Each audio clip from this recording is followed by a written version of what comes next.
C'est pour ça que je vous parle souvent de l'assurance du salut.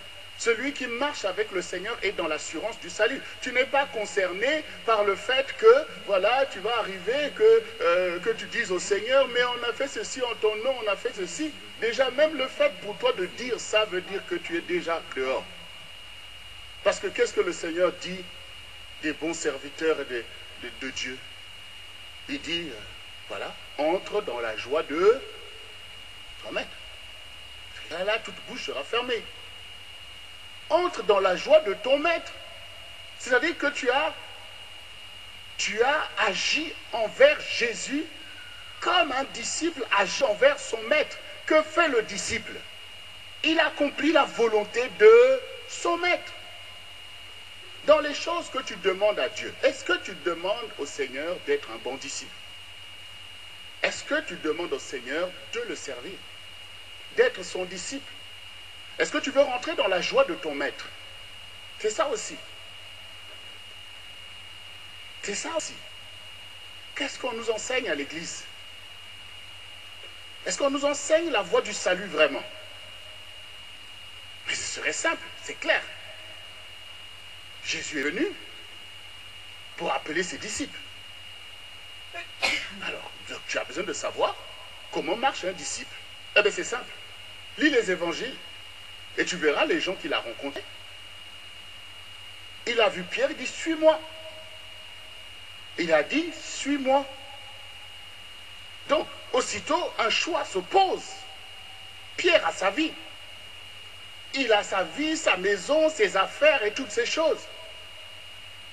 Il peut se dire, mon Seigneur, ok, je viendrai te voir de temps en temps, un dimanche, je t'aime bien, tu es un bon ami pour moi et tout. Et puis, voilà, je gère mes affaires. Non, il dit, suis-moi. Suis-moi. Donc, un disciple sait qui est son maître. Parce que c'est une vie de tous les jours. C'est une vie de tous les jours. Et même quand Jésus est monté au ciel, les apôtres, est-ce qu'ils sont repartis à une vie vaine? Non. Ils ont continué à suivre la voie du Seigneur, où il faut mettre en application la parole. C'était ça leur préoccupation. Rentrer dans les ministères, il fallait faire de toutes les nations des disciples. Il y a quand même une vie qui te permet de savoir pour qui tu vis. Tu vis pour toi-même ou tu vis pour le Seigneur? C'est le choix qui a été donné à l'Église. Il n'y a pas d'autre choix. C'est le choix qui a été donné à l'Église. C'est d'apporter un enseignement qui fait que nous soyons comme les apôtres, c'est-à-dire des personnes qui se détournent de l'esprit du monde pour marcher selon la volonté de Dieu. Parce que Jésus lui-même nous a montré clairement l'exemple de comment il fallait servir Dieu. Donc, il faut lui obéir jusqu'à la mort. C'est-à-dire que nous faisons le choix contraire de celui fait par Adam et Ève. C'est-à-dire Jésus étant le deuxième Adam, nous étant ses disciples, donc nous renonçons en fait à la perdition. Nous renonçons à la perdition. Nous ne marchons plus par les désirs de la chair. Oui, pourquoi Ève a voulu manger ce fruit? La Bible dit qu'il a vu que le fruit était beau à ses yeux. Donc nous ne marchons plus par la séduction de la chair, ni par la convoitise de la chair, ni par la convoitise des yeux, ni par l'orgueil de la vie. Jésus nous a délivrés de ses péchés. Vous lisez Matthieu 4, le diable l'a tenté sur ses 3 péchés et il a vaincu le diable. Et donc nous, ses disciples à qui il a donné la victoire, nous avons vaincu Satan sur ces terrains-là. Parce que pourquoi? Mais parce que nous faisons le choix de cette voie étroite. C'est un choix que tu dois faire, la voie étroite. Et vous êtes confronté à ce choix au quotidien. Quand tu es là, tu vois tes amis. Eux, quand ils te parlent de leur voie de père. Oh, j'ai fait ceci. Ah, je suis là maintenant avec ceci. Oh, je suis maintenant ceci. Je suis maintenant. C'est ça qu'ils disent. Tu vas sur Internet, chacun proclame ses voix. Et parfois, tu es mis en minorité. Mais c'est là que tu dois comprendre que, moi, j'ai un choix à faire. Et mon choix est clair. C'est la voie étroite. Parce que tu vois que, comme dit le Seigneur, malheureusement, beaucoup sont ceux qui prennent la porte large et la voie spacieuse qui mène à la perdition. Et beaucoup sont perdus. Voilà. le Seigneur ce soir, toi qui fais le choix de la voie étroite, quand tu entends même les moqueries qu'on t'adresse, bénis le Seigneur parce que tu dis, moi j'ai choisi la voie étroite. J'ai choisi le chemin resserré. J'ai choisi de prendre ma croix comme les apôtres avant moi, comme tous ceux qui ont marché dans l'église du Seigneur, selon les voies du Seigneur. Moi aussi je prends cette voie qui ne plaît peut-être pas à la chair, ça ne plaît pas aux gens, mais c'est la voie du Seigneur, c'est mon choix, c'est la grâce que j'ai obtenue de lui. Moi je suis de la lignée des disciples de Jésus-Christ qui sont suscités pour au contraire éclairer, pour au contraire apporter cette parole à d'autres aussi qui doivent être sauvés. Le Seigneur est puissant pour sauver. La voie est, mais on y marche. Ton choix doit être affermi. Il ne faut plus laisser le diable venir te suggérer des choses comme à Ève et à Adam. Tu dois marcher dans ta voie. Tu dois être en immersion totale dans cette voie étroite. Tu dois expérimenter les choses de Dieu. Tu dois expérimenter ta consécration. Et tu verras quand tu seras une source de bénédiction pour les autres. Tu verras quand tu seras comme ton maître. Oui, cette voie étroite, dit le Seigneur, c'est la voie de la vie. C'est la voie de la vie éternelle et de la vie en abondance. Quand tu marches dans la voie étroite, quand tu prends la porte étroite, ta vie est gardée. Parce que la perdition, c'est la perdition. Et beaucoup périssent. Et ton âme est perdue. Quand tu prends la voie étroite, déjà, ta vie est gardée. Voilà, ça c'est facile à démontrer. Facile à démontrer. Quelqu'un qui marche dans les voies de Dieu, sa vie est quand même d'abord gardée par rapport à celui qui marche dans les voies de la perdition où tu te retrouves dans tous les dangers.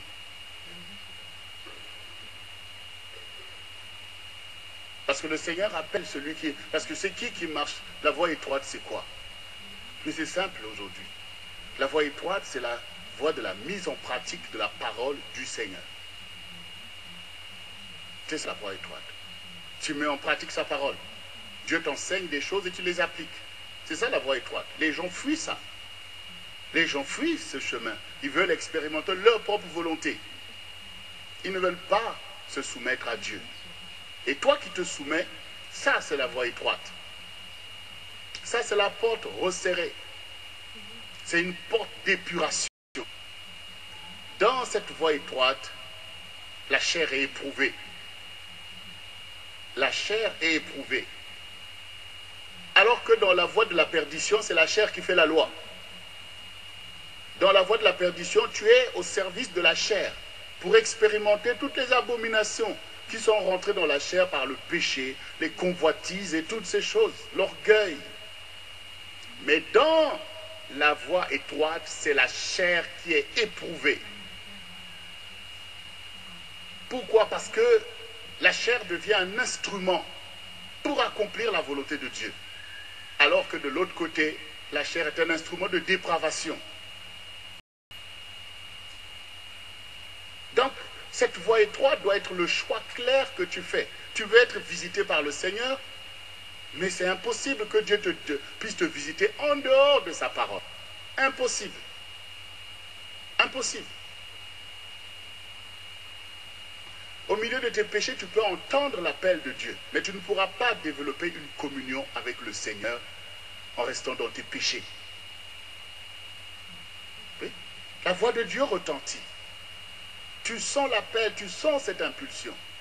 Mais si tu veux expérimenter la communion avec l'époux, avec le Seigneur, c'est dans sa parole. C'est au milieu de l'épreuve de sa parole. C'est au milieu de l'obéissance à sa parole. C'est là que le Seigneur se lève sur toi. Parce que ta vie devient un instrument de l'accomplissement de sa propre parole. Le Seigneur est venu pour accomplir sa parole. Il dit tout passe, mais ma parole demeure. Ce soir, il faut que tu réalises que non, non, non. Moi, je suis appelé à prendre la voie étroite. C'est-à-dire, je ne suis pas à chercher la facilité. Vous voyez, c'est la voie de la perdition, c'est la voie de la facilité. Et c'est ce que peut éprouver un enfant en bas âge quand il découvre qu'il a des pieds pour sauter. Il pense que c'est aussi facile que ça. Et il a besoin que quelqu'un le cadre, ainsi de suite. Et quand tu es un bébé spirituel, pour toi, c'est la même chose. Mais tu as besoin d'entendre maintenant l'enseignement. Et tout vous avez entendu, à la fin, il est dit, ceux qui écoutaient ces discours, ils étaient frappés, ils étaient bêtés d'une telle autorité. Mais c'est la parole, c'est l'autorité de la parole. La parole doit faire l'autorité sur toi. La parole est là pour te garder. La parole est là pour te garder. C'est la voie étroite. Ce n'est pas la voie de la complaisance. C'est la voie étroite. C'est la voie étroite. Le Seigneur dit que tu es la lumière. Ça veut dire que quand tu vois le monde qui se perd, et ce monde est dans les ténèbres, et dans les ténèbres, on ne voit plus le sens des choses. On tâtonne. Mais le Seigneur dit, c'est à toi d'éclairer. C'est à toi d'éclairer. Ça veut dire que ta vie devient une référence. Parce qu'il y a toujours dans l'homme quelque chose. Il y a toujours une conscience qui peut permettre, quand on place entre la fausseté que chacun pratique et le modèle de vérité, il y a toujours quelque chose qui peut tilter dans la conscience de l'homme pour réaliser que non. Là, il faut que je puisse changer. Mais s'il n'y a pas de modèle, donc c'est pour ça que le Seigneur t'invite, toi qui as choisi la voie étroite, tu n'es pas là pour te perdre comme les autres. Tu es là au contraire, non seulement pour marcher toi-même dans la vie, mais pour apporter la vie à d'autres. Donc, tu dois discerner en fait ta vocation. Ça, c'est une vocation.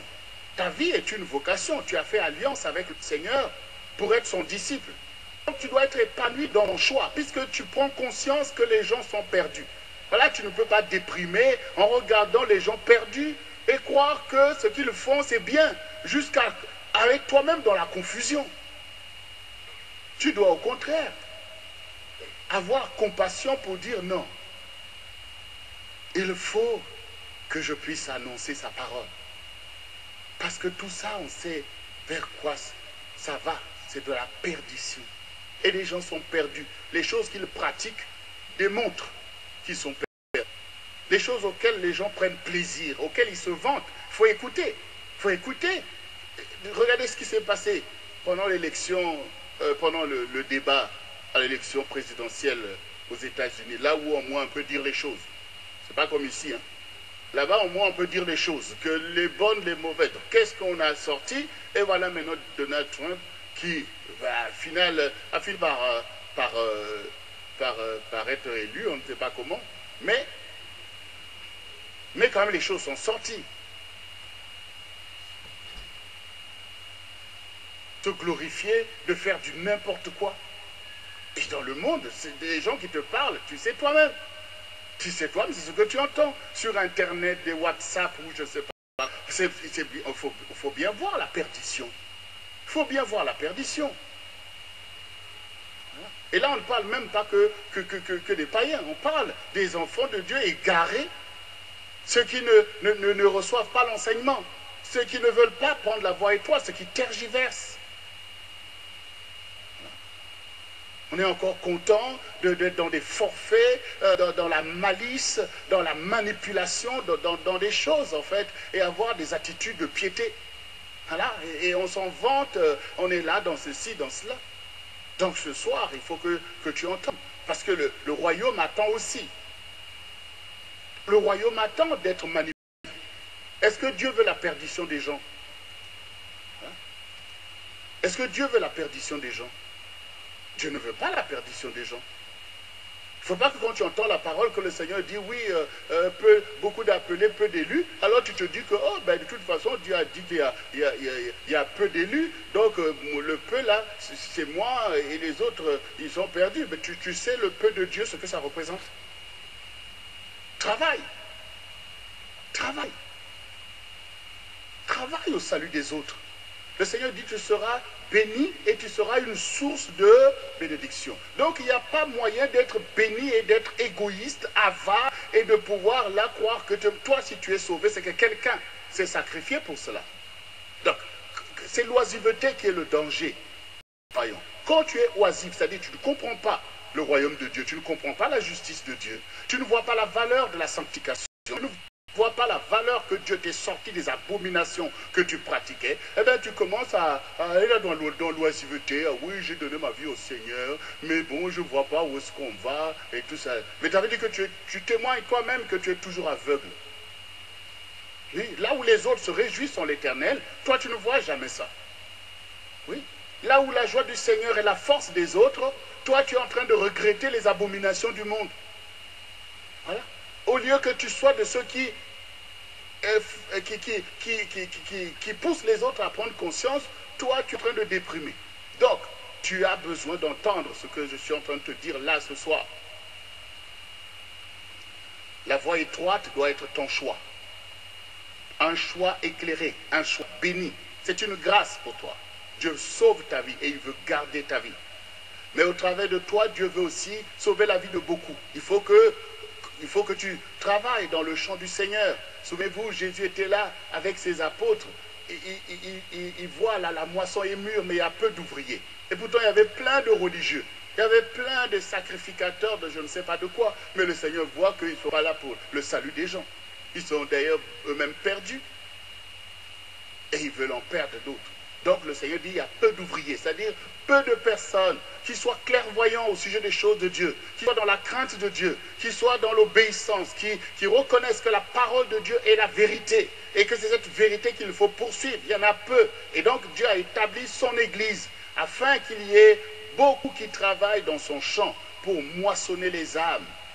Donc quand tu connais la vérité, tu n'es pas en train de laisser le diable venir t'embrouiller. Quand tu sais toi-même que tu ne peux même pas le souffle de ta vie et que tu sais la destinée, la destination des choses, donc tu es là, tu sais que tu dois sauver mon âme et sauver l'âme des autres. Il n'y a aucune garantie. Il n'y a aucune garantie. Quand tu es là, tu sais de quoi il fait le lendemain. Il n'y a aucune garantie pour dire que bon voilà, j'ai la garantie au moins de vivre pendant 100 ans. Et qu'au travers de ça, je vais gérer ce temps. Il n'y a aucune garantie.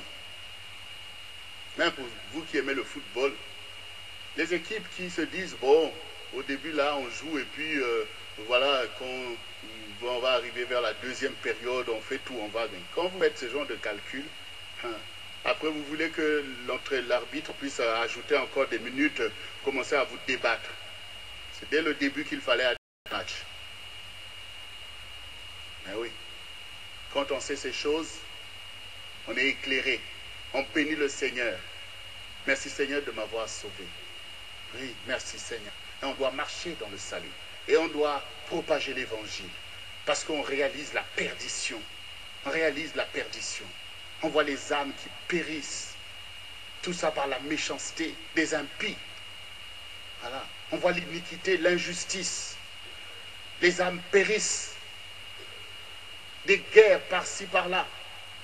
Tout ça par la cupidité. C'est la perdition de tout ça. L'impureté sexuelle, n'en parlons pas. Ce n'est pas que des plaisirs, c'est des morts derrière. Donc quand on sait ces choses,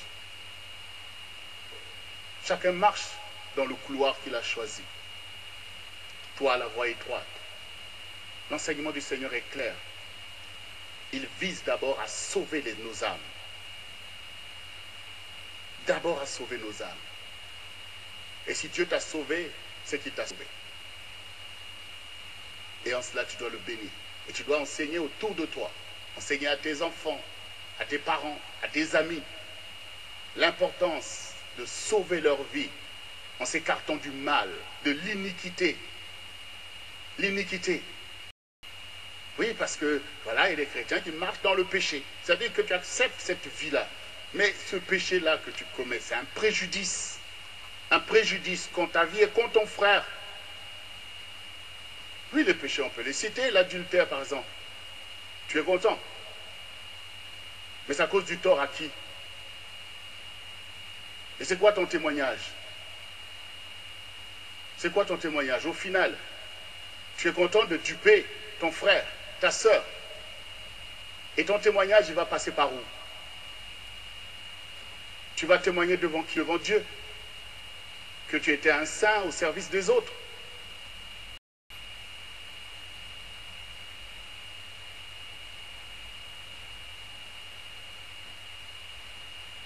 Dieu veut nous visiter.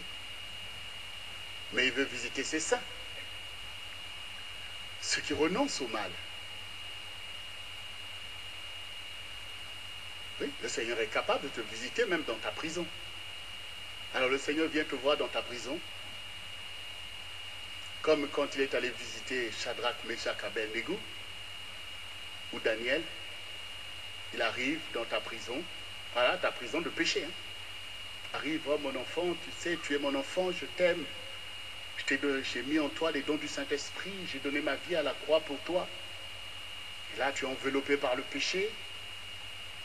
Cela que tes ancêtres ont pratiqué avant toi, maintenant c'est sur toi. Tous les démons sont là, ils t'entourent. Et tu es là pour faire leurs œuvres. Ah, vraiment, c'est dommage, mon enfant. Et avec tout ça, ça va t'emmener en enfer. Bon, ben écoute, hein, c'est la réalité de la vie. Bon, ben, à un de ces jours, hein. Et puis le Seigneur s'en va, et c'est ça. Non, il vient pour te sortir de là. Il vient pour te sortir de là.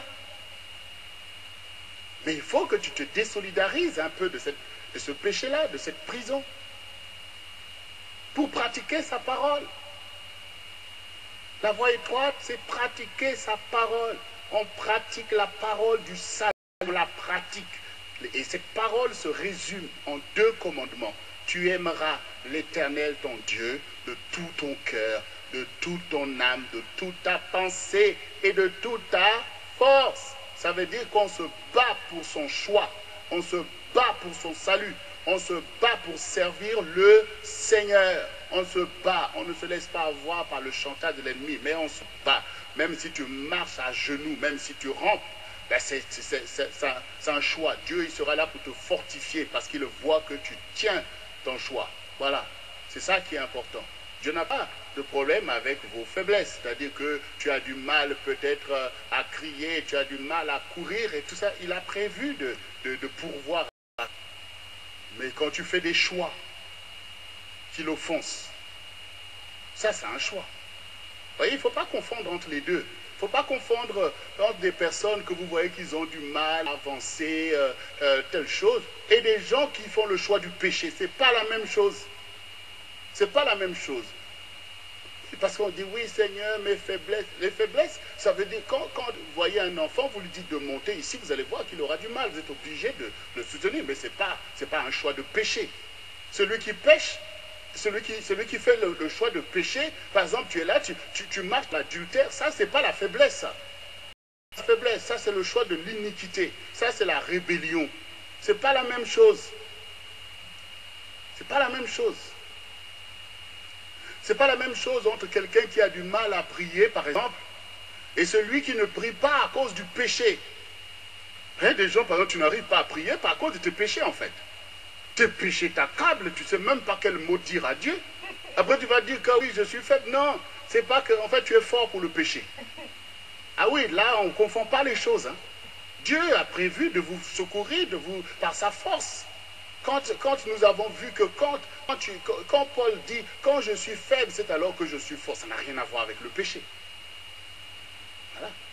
Ça a à voir avec les épreuves, comment servir le Seigneur, comment le louer. Ça a à voir avec des choses qu'on a du mal à faire. Ça a à voir avec le fait quand le Seigneur disait l'esprit est bien disposé, mais la chair est faible. C'est-à-dire qu'ils n'arrivaient pas à veiller et tout.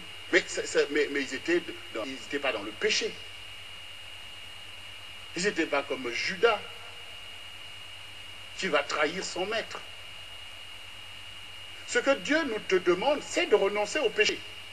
Il ne t'a pas dit de devenir Superman ou pour toi, moindre chose, dès qu'on a dit, boum, c'est là, évangélise la France en un mois, tu as fait le tour là, comme les candidats là. Maintenant, vous voyez, même les candidats là maintenant, ils font le tour de la France pour aller parler même dans les villages et tout. Si on pouvait même aussi du zèle comme ça pour faire la campagne de l'évangélisation.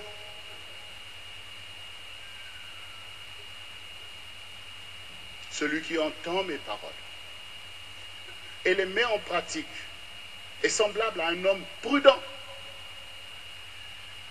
Prudent, ce que Dieu t'enseigne, c'est la prudence. Il faut que tu sois prudent.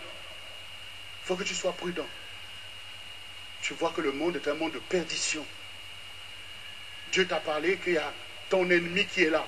Eh bien, il t'enseigne les méthodes, les stratégies de l'ennemi. Tu es prudent, tu écoutes, tu vois, tu vois, ah, ça c'est ça. Ça c'est exactement ce que Dieu m'a dit. Ça, donc tu es prudent. Tu ne te laisses pas avoir. Ève n'a pas été prudente. Il faut que tu sois prudent. Et nous avons un modèle infalsifiable. Regardez comment Jésus a vécu. Voilà, c'est notre modèle. Voilà, c'est notre modèle. Est-ce qu'il est venu pour satisfaire ses désirs, ses plaisirs quand même quand il priait à Gethsémani, que cette coupe s'éloigne de moi, cette coupe abominable, que Père fait que je ne puisse pas la boire. Mais qu'est-ce qu'il dit après? Mais toutefois, non pas selon ma volonté, mais ta volonté. Elle finit par boire la coupe. Jésus ne peut pas nous enseigner la complaisance, il nous enseigne le chemin de la vie. Il s'agit de se sauver. Il s'agit de se sauver. Voilà, Dieu t'a donné la possibilité de t'échapper. Parce que cette possibilité-là n'existait pas avant. Elle n'existait pas avant. Le sang des taureaux ne pouvait pas te sauver. Le sang des taureaux, en fait, calmait un peu la colère de Dieu. Voilà, celui qui péchait venait sacrifier un taureau, ça apaisait la colère de Dieu. Voilà, c'est tout ça. Mais ça ne pouvait pas, en fait, les sauver. Il n'y a qu'une âme qui peut sauver une autre âme. Ce n'est pas l'âme des animaux.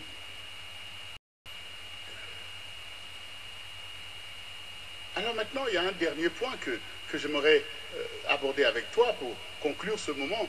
Quand le Seigneur dit maintenant, gardez-vous des faux prophètes.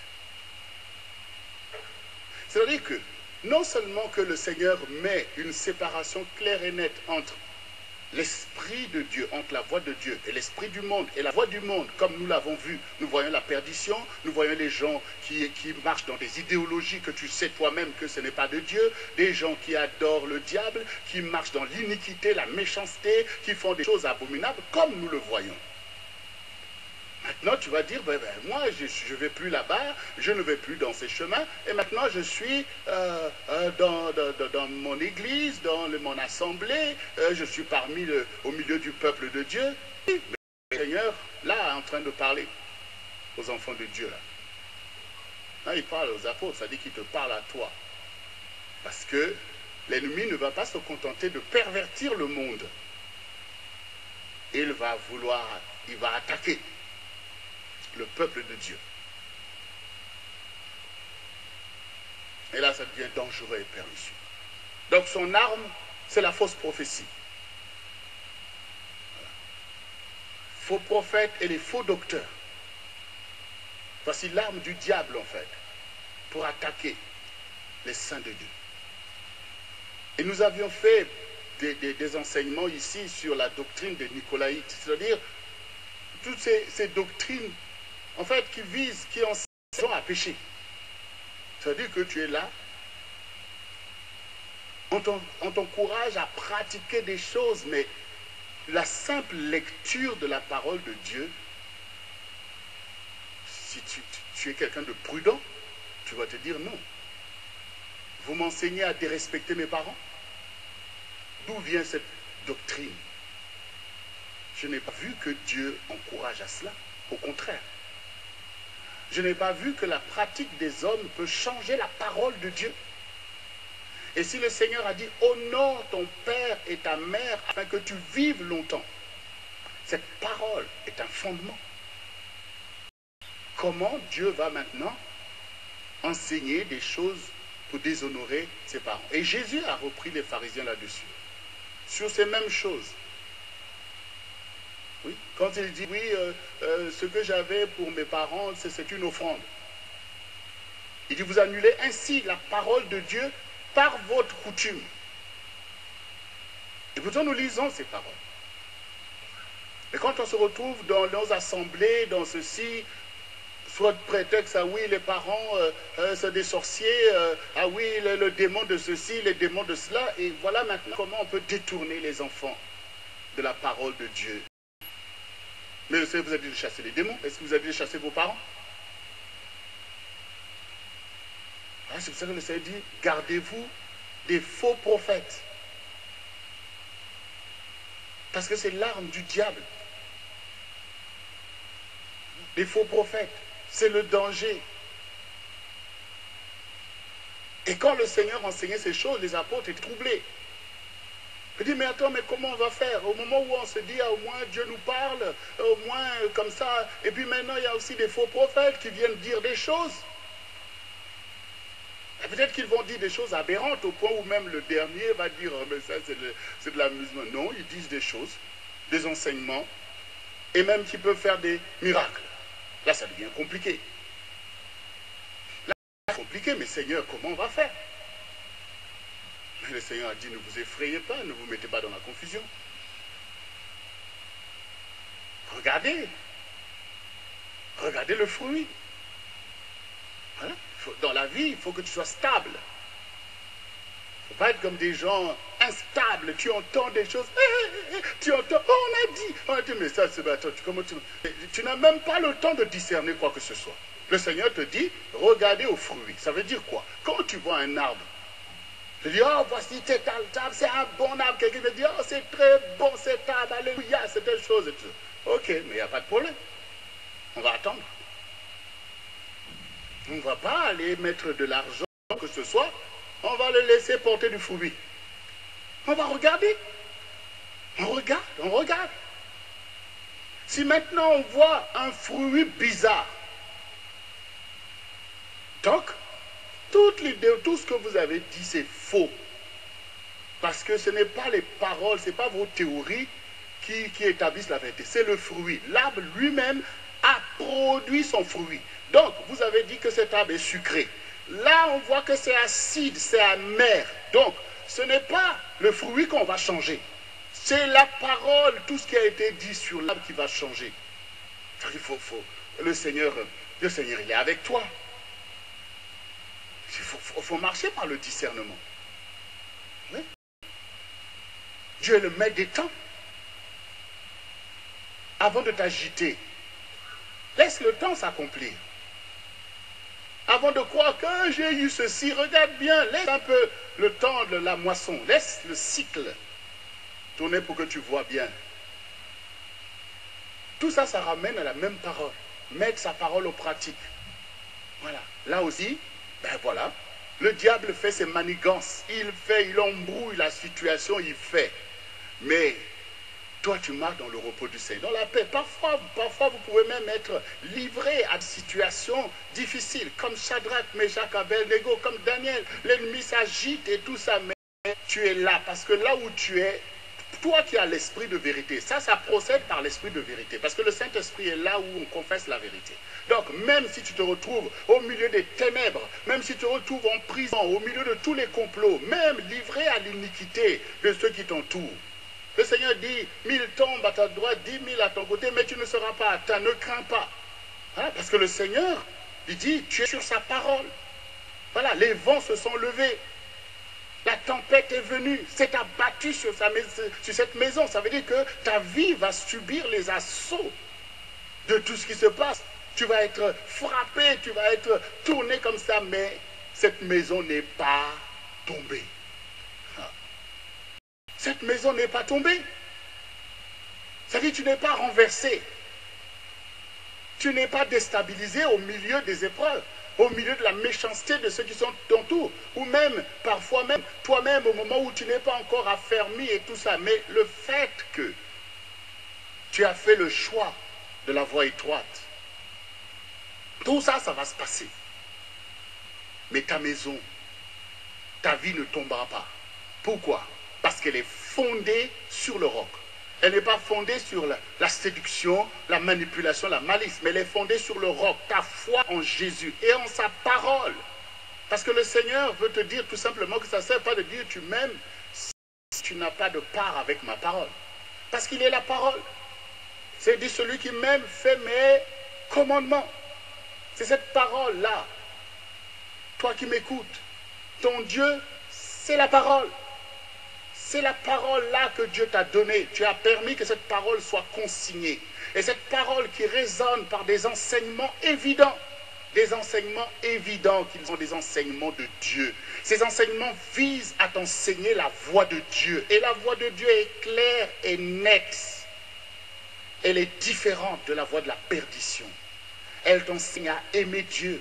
Elle t'enseigne à aimer ton prochain. Elle t'enseigne à tenir ton corps en bride. Parce que ton corps est un instrument. Ton corps est un instrument. Et donc tu dois veiller. Le Seigneur dit, regardez le cheval. Il est fort, il est puissant. Mais il faut mettre le mors à sa bouche pour le guider. Donc si tu ne tiens pas ton corps en bride, tu seras perdu. Tu seras perdu.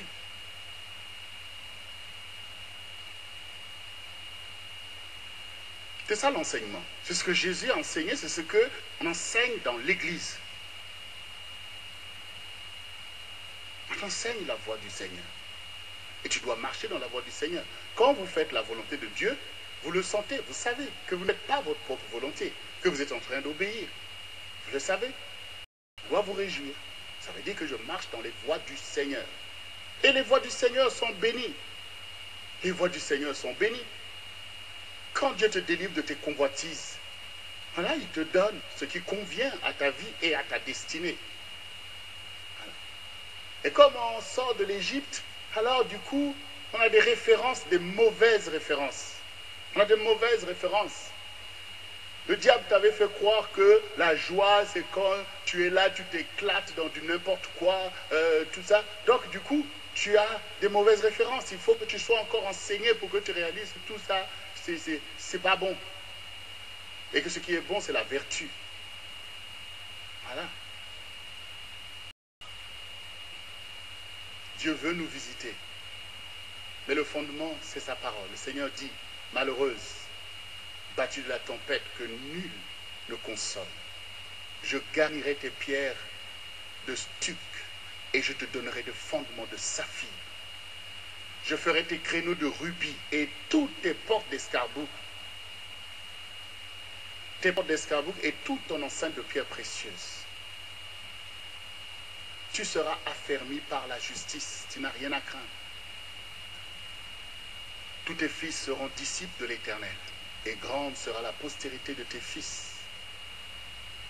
Toute âme forgée contre toi sera sans effet. Et toute langue qui se lève en justice contre toi la condamnera.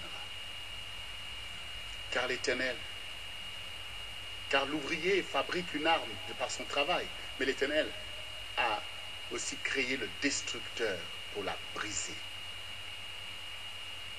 Il y a un héritage. Dans la voie étroite, c'est la voie où on se soumet à Dieu. C'est la voie où on se soumet aux autres. C'est la voie où on tourne 7 fois la langue avant de parler. C'est la voie où on veille, à là où on met le pied. C'est la voie de la prudence. C'est la voie du sacrifice. C'est la voie du ministère. C'est la voie de la manifestation des dons du Saint-Esprit. C'est la voie où on donne sa vie pour ceux que l'on aime. Mais c'est la voie de la vie. C'est la voie de la vérité. C'est la voie du témoignage. C'est la voie des disciples. C'est la voie de la vie éternelle. C'est la voie de la vie en abondance.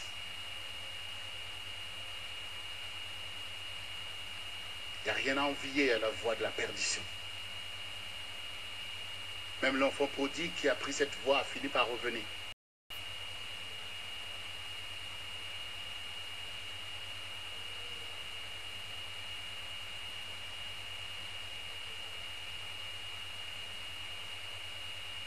Et quand tu entends la voix du Seigneur, quand tu as la grâce de l'entendre, Le Seigneur dit, n'endurcis pas ton cœur. Parce que le chemin de l'enfant prodigue, il y en a beaucoup qui n'y reviennent pas. Donc ça ne sert pas que nous, dans notre tête, on ait l'impression que, voilà, il y a un logiciel qui a été mis là, qui commence toujours par l'abomination, le péché, et puis un jour, bon voilà, et puis on change. Grâce d'entendre cette parole, toi qui es jeune, quand le Seigneur te place dans un ministère comme le Centre du réveil chrétien, pour qu'on t'enseigne la voix du Seigneur, c'est un avantage pour toi. C'est un avantage pour toi. Quand Dieu peut te garder de la semence du péché, l'impudicité, c'est un péché contre son propre corps.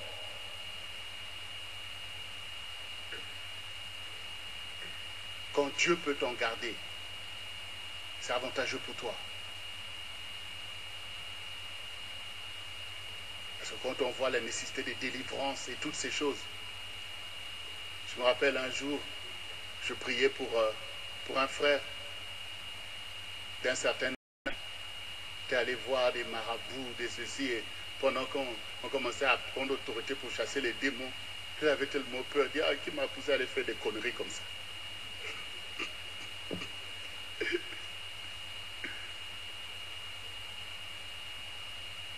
Oui, nous devons dire les choses pour épargner, notamment aux plus jeunes, des coups de glaive.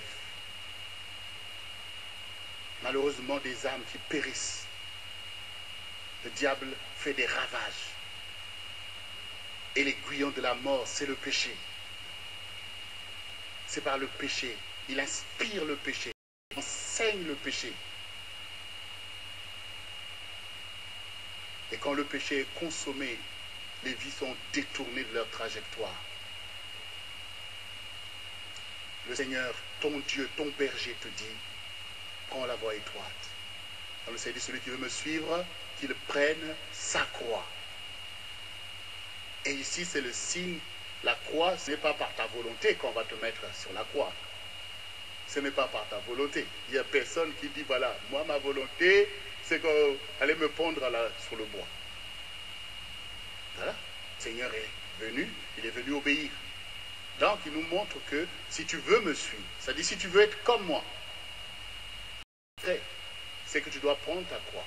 Ça veut dire que la chair va être éprouvée. La croix, c'est pour crucifier la chair. Les désirs de la chair. Et le diable, c'est par les désirs de la chair qu'il fait le chantage. Il veut manipuler la chair. Or, le Seigneur te dit, prends la croix. Ça veut dire, ne crains pas que tu souffres. Ne crains pas que tu souffres parce que tu sais que tu ne dois pas faire ceci, tu ne dois pas faire cela. Vous n'allez pas me dire que entre quelqu'un qui est dans l'addiction de la drogue et qui se dit, ah, je ne peux pas ne pas, et qui se débat avec ça par rapport à celui qui dit, non, non, non, moi, ce n'est pas ces choses que celui qui refuse ces choses n'est pas plus avantageux. Prie pour que l'autre s'en sorte aussi. Il est temps d'enseigner aux enfants de Dieu la valeur du choix de suivre le Seigneur. C'est un choix qu'il faut assumer. Voilà. Quand on est spirituellement en bonne santé par la grâce de Dieu, on doit bénir le Seigneur au lieu que d'être dans la confusion.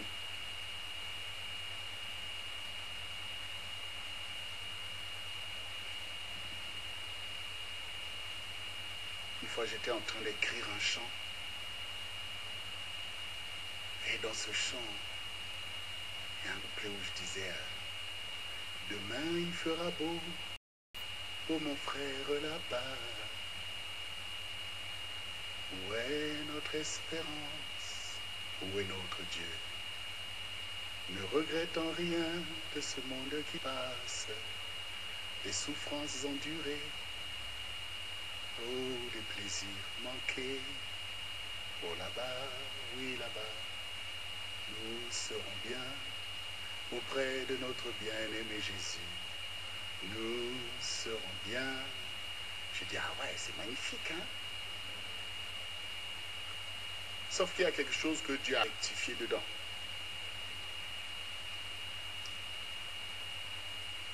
regrettons rien de ce monde qui passe. Ça, c'est White. Des souffrances vraies. Armez-vous de la pensée de souffrir. Et ou des plaisirs manqués. Ah bon? Tu regrettes des plaisirs du monde? Non? Non, on ne regrette pas ces choses. On ne regrette pas, on ne veut pas de ces plaisirs-là. Ce sont des convoitises. Ce sont des impuretés. Dieu n'a pas créé l'homme pour expérimenter ces choses-là. Voilà. Donc il faut, vous voyez, l'enseignement c'est précis. C'est comme ça qu'après on déprime. Ah oui, vraiment. Ah voilà, je ne vois plus un tel. Ah oui, ceci.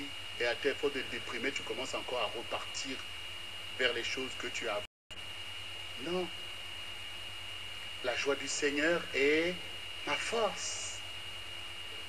On se réjouit de la joie du Seigneur, du bonheur de le servir. Et on a compassion de ceux qui marchent dans ces péchés-là. Parce que c'est la perdition. On ne peut pas regretter la perdition. Vous ne pouvez pas souhaiter pour vous la perdition, ni pour vos enfants. Le diable a fait un tel chantage. Il a tellement d'instruments pour faire la promotion du péché au fin de faire croire aux gens que finalement le péché c'est qui est bien. Voilà. Puis voilà, c'est toujours des films où on enseigne l'adultère, où plus tu cours les femmes et plus tu es un héros. Bon voilà, tu es. Voyez, et tout ça, c'est ça. C'est un bourrage de crâne.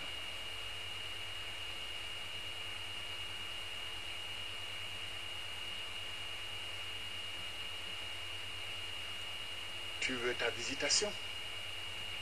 Le fondement, c'est la parole.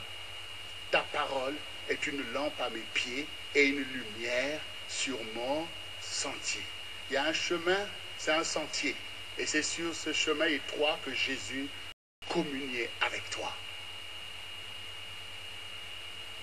Donc, ce soir, bien-aimé, sur la base de cette parole que le Seigneur t'a donnée, sanctifie-toi. La parole est là pour te sanctifier. Sanctifier tes pensées parce que tu dois aimer Dieu de tout ton cœur. C'est-à-dire que le Seigneur doit sanctifier tes désirs. De toute ta pensée. Ça veut dire des pensées bizarres que le diable est venu mettre, qui sont même dans ton subconscient, dans ton inconscient. Tout ça, ça doit tomber parce que du coup, tu renonces. Tu vois que tout ça, c'est abominable, c'est pas bon. C'est des choses du monde. Donc, tu dois tomber devant Dieu. Tu te dis, ah Seigneur, vraiment, oui, ta parole est la vérité. C'est sur ta parole que je dois penser. C'est sur ta parole. Ma référence va être ta parole. Ce que tu dis, c'est ça qui est bien. C'est ça qui est bien. C'est ça qui est bien. Quand tu me dis, et si vous lisez le verset avant, le verset 12 dit, ce que vous voulez que les hommes fassent pour vous, vous-même faites-le vous-même pour eux. Donc, on comprend bien. Ce que je veux, c'est ce que je dois donner aux autres. Donc, on voit bien que la parole de Dieu, c'est ce qui est bien. C'est ce qui est bien. Donc, il faut confesser la parole de Dieu. Il faut pas dire comme les enfants d'Israël qui disaient, oh, la voix du Seigneur est incompréhensible. Ils disent, vos voix. C'est vos voix qui ne sont pas bien. La voix du Seigneur, elle établit la justice. Ce qui est bien pour toi est bien pour ton frère. Voilà. Si tu ne veux pas qu'on te fasse telle chose, tu ne peux pas le faire pour l'autre. Si tu veux qu'on te pardonne, tu ne peux pas ne pas pardonner à l'autre. Vous voyez, c'est cohérent. C'est ça la justice. Si Dieu est ton Père, et qu'il te dit, fais comme ça, donc tu reconnais aussi qu'il est plus grand que moi, il est plus sage que moi, et donc que sa parole, c'est ma protection. Et si Dieu te dit, voilà, tu as un ennemi, et que c'est un séducteur, donc du coup, tu as le droit d'être prudent pour dire, non, non, ça c'est un piège, ça c'est une séduction. Ça c'est une séduction. Ça c'est une séduction. Voilà. Ça c'est une séduction.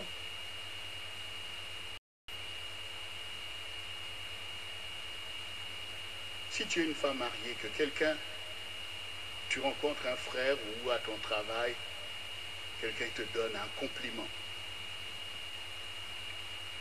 le coup, vraiment, toi tu es une femme distinguée. Bon, ça peut arriver. Le lendemain, vraiment tu es exceptionnel.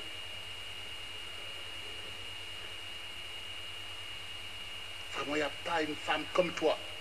Ah bon? Donc, aussitôt tu as vu là, tu as vu que c'est une séduction. Mais si maintenant tu entends ces choses-là, qu'elle commence à tourner, hein? Tu as vu mon mari là, il ne me fait même jamais de compliments. Tu vois, là c'est mal parti. Parce que qu'est-ce qui va se passer? Le peu que gagne ton mari qui ne te fait pas de compliments, la prochaine fois, tu vas aller t'acheter une tenue. Tout ça parce qu'à ton travail, tu attends des compliments. Voyez comment on se fait. Voyez quand on ne veille pas. Quand on ne veille pas. Donc, ça veut dire que tu veux toi-même fermer les yeux alors que tu vois déjà l'intention de la personne. Tu vois déjà l'intention de la personne. Le Seigneur dit 7 fois la langue avant de parler. Avant de parler.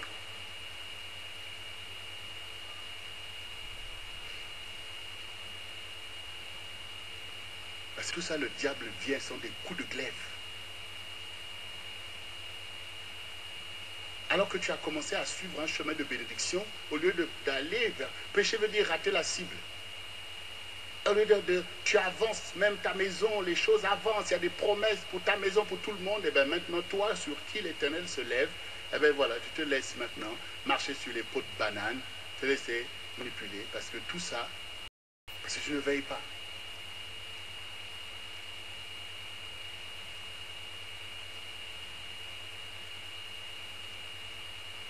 Gardez-vous, c'est ce que le Seigneur tout dit. Gardez-vous d'eux. Veillez à. Prenez la voie étroite. Il faut que tu apprennes à écouter les mises en garde du Seigneur. C'est ça qu'il est important d'écouter. Je pourrais même dire que c'est beaucoup plus important pour toi d'écouter d'abord les mises en garde que toutes les paroles. Alléluia, je suis béni, je suis la tête et non la queue, tout ça. Oui, parce que ça, après, quand tu n'as pas ce fondement-là, eh bien, c'est dangereux. Mais quand tu as le fondement, tu es là dans ta consécration, tu sais que tu as des choses à conquérir. Bien sûr, il y a des choses à conquérir. Tous les patriarches nous l'ont montré. Dieu les a dit, quitte la maison de ton père, il les a éprouvés. Et ils ont conquis, il y a un avenir avec le Seigneur. Ils ont été une source de bénédiction, jusqu'à nous aujourd'hui. Mais d'abord, quand vous lisez un livre, en principe, il y a d'abord des avertissements. N'est-ce pas? Ce n'est pas à la fin qu'on met les avertissements, c'est au début. On vous avertit déjà que, voilà, attention à ceci, ne comprenez pas les choses de cette façon, c'est ceci. Donc, voilà. Et le Seigneur, c'est d'abord ça dans son enseignement. Gardez-vous d'eux, faites attention, gardez-vous du levain des pharisiens, gardez-vous de ceci, gardez. Ça, c'est le caractère d'un berger. Et d'abord là pour préserver la vie des brebis. Après, le Seigneur dit, cherchez premièrement le royaume et la justice de Dieu. Et tout le reste va... Il dit, tout le reste vous sera... Oui, on va croire que le temps de ton épreuve, le temps où Dieu te sanctifie, maintenant tu commences à dire, oh, j'ai pas ceci, oh, ça c'est toujours pas arrivé, ça c'est... Bah, attendez, Dieu place des bonnes choses dans un bon fondement. Voilà. Quand le fondement est bien en place, après on met des briques, on met les fenêtres, on met la peinture, la maison devient magnifique. Donc, cherchez premièrement le royaume de Dieu et la justice. Tout le reste sera donné. La justice, le royaume de Dieu, c'est la parole. C'est la mise en pratique de la parole. Toi qui m'écoutes ce soir, tu sais que tu as dit une parole. Et c'est pour moi qu'il a dit. La Bible nous dit que Samuel ne laissait tomber aucune parole de Dieu. Eh bien, toi aussi, tu as compris que je ne dois pas laisser la parole de Dieu à côté. Moi-même, je marche aussi à côté de la parole. Non, je dois être dans la parole. Cette parole a été déclarée. C'est ma vie qui est cette parole. C'est ma consécration. C'est ma voie étroite. C'est ma croix. C'est cette parole. Elle a été déclarée pour qu'elle puisse être mise en pratique. Dieu ne parle pas en vain. Et moi, je suis son disciple. Je suis là pour appliquer sa parole. J'aime sa parole. Sa parole me garde et me protège. Ma maison est bâtie sur sa parole. Parce que dans cette vie, il y a des intempéries. Il y a toutes ces choses. mais ma vie tiendra, ma maison tiendra parce qu'elle est fondée sur le roc. Je fonde mes choix sur le roc. Je fonde mes choix sur le roc. Je fonde ma joie sur le roc. Je fonde tout ce que je fais sur sa parole. C'est ma fondation. Je la réclame, je m'y attache afin que je vive moi et ma maison. Là, c'est comme ça que tu dois te positionner. Et tu dois être positionné comme ça. Et l'ennemi doit savoir que c'est comme ça que tu es positionné. Et il sait qu'il ne peut pas te distraire. Il ne sait qu'il ne peut pas te ballonner dans tous les sens parce que tu as fait un choix éclairé, parce que tu es dans la clairvoyance, que tu as reçu la grâce du salut, que tu n'es pas dans la perdition et que dans son témoignage, ce témoignage que Dieu est en train de bâtir, eh bien tu seras aussi un flambeau au milieu de ta famille et de ta génération pour montrer la voie du salut à ta génération et à ton peuple. Et parce que tu as la grâce d'être de ceux qui comprennent ces choses. Le Seigneur dit les plus forts soutiennent les plus faibles. Eh bien, les plus forts, c'est ceux qui se soumettent à la parole. Est-ce que tu peux te soumettre à la parole? Non. Première question. Est-ce que tu veux te soumettre à sa parole? Oui. Vouloir, c'est pouvoir. Si tu veux, tu peux. Parce que tout est possible à celui qui croit. Crois en cette parole qu'elle comporte ta destinée. Et dans ta destinée, il y a beaucoup de grâce. Crois. Dieu est le Dieu de la bénédiction. Il te bénira. Parce que tu as choisi sa parole. Il va te fortifier. Il va te guérir. Il va changer les choses. Il va établir un témoignage qui sera une référence pour ta maison et même pour les générations à venir. Comme Abraham est notre référence aujourd'hui, comme tous les patriarches. Toi aussi, c'est la voie étroite. C'est de ceux des tailleurs de pierre qui bâtissent des maisons qu'on peut encore aller contempler aujourd'hui même. Mais tous ceux qui ont bâti avec des matériaux, de la poussière, du bois, leur histoire est effacée. C'est ceux qui bâtissent dans la pierre qui le temps. Si tu oses te fonder sur la parole de Dieu, ta vie va défier le temps. Parce que c'est ça. Quand Dieu te bénit, tu es béni pour toujours. Et Dieu garde la mémoire de ses saints pour éclairer encore des générations.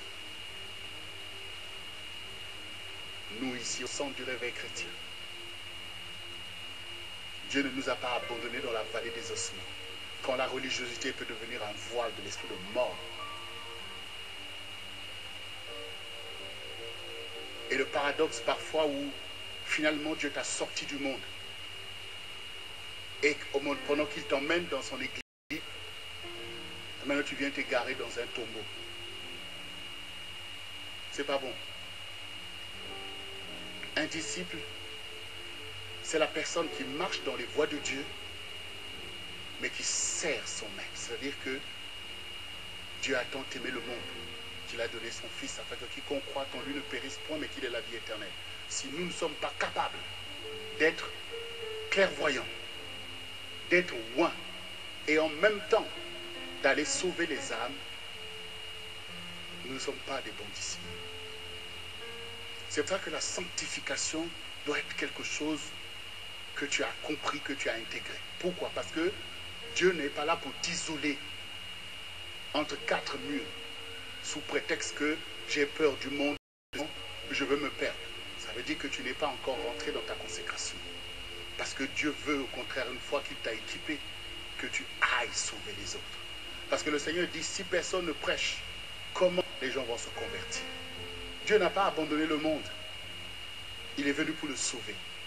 C'est pour ça que le Seigneur dit, allez et faites de toutes les nations des disciples. Alors rentre dans ta consécration parce que tu as du travail. Tu dois aller au contact pour aller sauver les âmes. Parce que tu es dans la clairvoyance, parce que l'ennemi ne peut pas te nuire. Mais tu vas marcher sur les serpents, les scorpions, sur toute la puissance de l'ennemi. Tu vas aller sortir ta famille de la perdition. parce que tu comprends la parole de Dieu et tu marches selon elle, cette parole te conduira et te gardera. Comme cette parole a gardé Daniel.